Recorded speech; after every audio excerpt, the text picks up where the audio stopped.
بسم اللہ الرحمن الرحیم وبہ نستعین اما بعد والصلاة والسلام علی سیدنا محمد وعلی آلہ وصحبہ اجمعین۔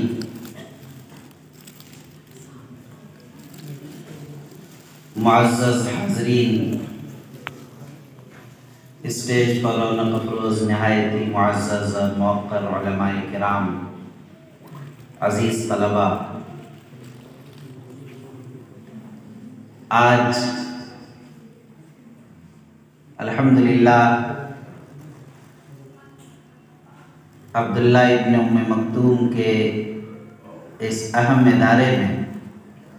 5 بچوں نے قرآن مجید کے حفظ کی تکمیل کی ہے اور 5 ہی بچوں نے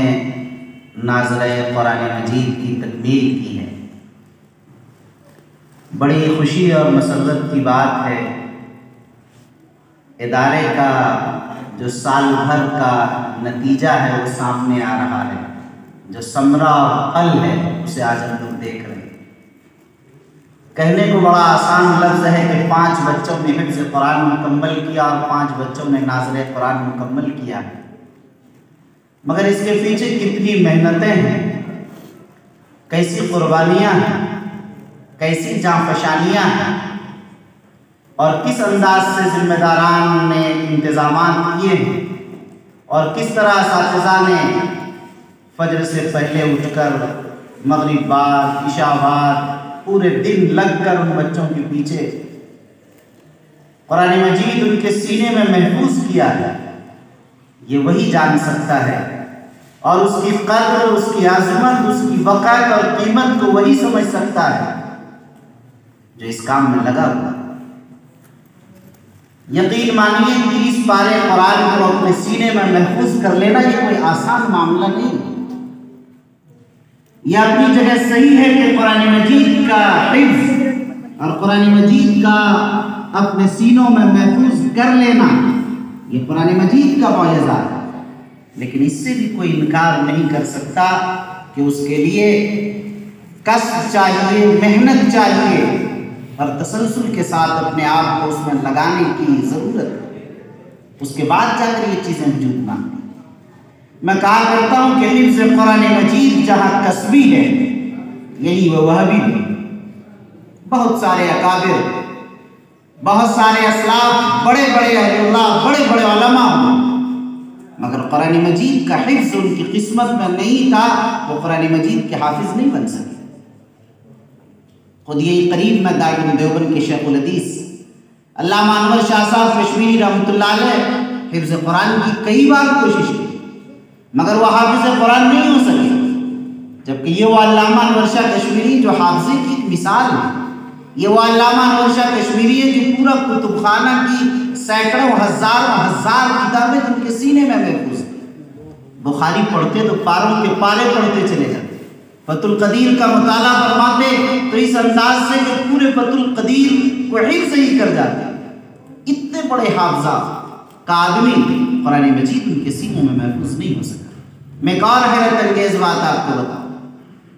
سیدنا شیخ عبد القادر جیلانی یہ قطب الاقطاب کہلاتے ہیں۔ اولیاء اللہ میں جو ان کا مقام آپ جانتے ہیں کہ بے شمار اولیاء اللہ اور بڑے بڑے وقت کے بزرگوں نے ان کے بارے بڑے اعلیٰ درجے کے کلمات کہے۔ سیدنا شیخ عبد القادر جیلانی سے پورا سلسلہ قادریہ چلتا ہے، وہ تصوف کے امام اور بیتاج بادشاہ ہیں اور تصوف کے سرخیل ہیں۔ سیدنا جیلانی نے بڑی کوشش کی حفظ قرآن مجید کی، اللہ کا اتنا مقرب بندہ حافظ قرآن نہیں بن سکتا۔ یہ بڑی قسمت کی بات ہے، مجھے یہ عرض کرنا ہے، اللہ تعالیٰ جسے چاہتے عطا فرماتے ہیں۔ میں مبارکباد پیش کرنا چاہتا ہوں عبداللہ ابن ام مکتوم کے ذمہ دار حضرت مولانا احمد سعید صاحب کہ آپ نے جو بیڑا اٹھایا ہے، خدا واحد کی قسم، ایک کسب اور وہب دونوں کو جمع کر کے بڑا کارنامہ آپ نے انجام دیا ہے، اور آپ نے قرآن مجید کے حفظ کے ذریعے اللہ کے کلام کی حفاظت کا جو وعدہ ہے اس وعدے کے تسلسل کی نے آپ نے ذمہ داری ہے۔ اللہ تعالیٰ قبول فرمائے اور ہم سب کے لیے اسے ذریعے نجات بنے۔ دیکھیے ایک بات ہمارے اور آپ سب کے ذہن میں رہنی چاہیے، آج والدین کے باپ بھی موجود ہیں، وہ بھی قابل مبارکباد ہیں، ان کے رشتہ دار اعزاء قربا بھی ہوں گے، وہ بھی قابل مبارکباد ہیں کہ آج ان کے بچے نے قرآن مجید کا حفظ مکمل کیا ہے۔ بہرحال یاد رکھیے، مدرسہ جس ماحول میں آپ اور ہم پڑھ رہے ہیں، جی رہے ہیں، یہ مدرسہ در حقیقت صرف تعلیم کی جگہ نہیں، یہ تربیت کی بھی جگہ ہے۔ یاد رکھیے، درسگاہیں تعلیم کی جگہ ہے جہاں طلبہ آزاد ہوتے ہیں، استاد سے جو چاہیں پوچھ لیں، جو چاہیں سوال کر لیں، اور جو باہر کا ماحول ہوتا ہے مدرسے کا درسگاہ کے علاوہ، وہ در حقیقت خانقاہ ہے، وہ تربیت کا ماحول ہے، اساتذہ کی قدر، اس کی عظمت، اس کا ادب اور ساری چیزیں یہ رہتی ہیں۔ تو مدرسے میں مدرسہ بھی ہے اور خانقاہ بھی ہے۔ مدرسے کے اندر در حقیقت علم آپ سیکھ رہے ہیں، اور جو مدرسے کا ماحول ہے وہ پوری تربیت کا، خانقاہ کا ماحول ہے، اس لیے کہ یہ چیز مکمل ہی ہوتی ہے علم اور عشق سے، علم اور عشق سے۔ اور ظاہر قرآن نے کہا الذین یذکرون اللہ،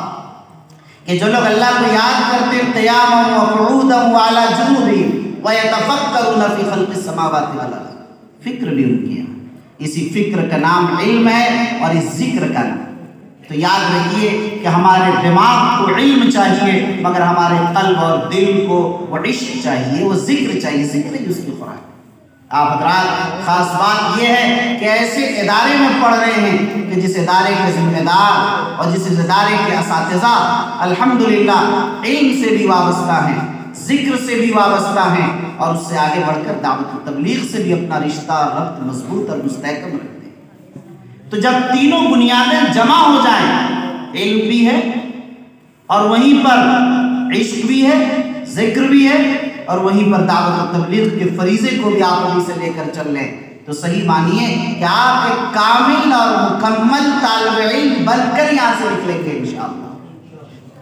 بہرحال مجھے اس وقت کوئی لمبی بات نہیں کرنی ہے، وقت ہو چکا ہے، میں صرف حاضری لگانے کے لیے تعمیل حکم میں حاضر ہو گیا تھا، بس آپ حضرات کو صرف مبارکباد پیش کرنا تھا۔ حق تعالی شانہ ادارے کی ترقیات کے فیصلے فرمائے، ان کے مشکلات کو حل فرمائے، اور اللہ تعالیٰ اس ادارے کو عالمی ادارہ بنائے، اس کے فیضان کو عالمگیر فرمائے، اور اللہ تعالیٰ اس کے استحکام کے فیصلے فرمائے، ظاہری باطنی ہر طرح سے اس کے ترقیات کے فیصلے فرمائے، تعلیمی تعمیری ترقیات کے فیصلے فرمائے۔ اللہ تعالیٰ ہم سب کو اس مجلس میں بیٹھنے اور اس مجلس سے کچھ لے کر جانے کی توفیق نصیب فرمائے۔ آمین، وآخر دعوانا ان الحمدللہ رب العالمین۔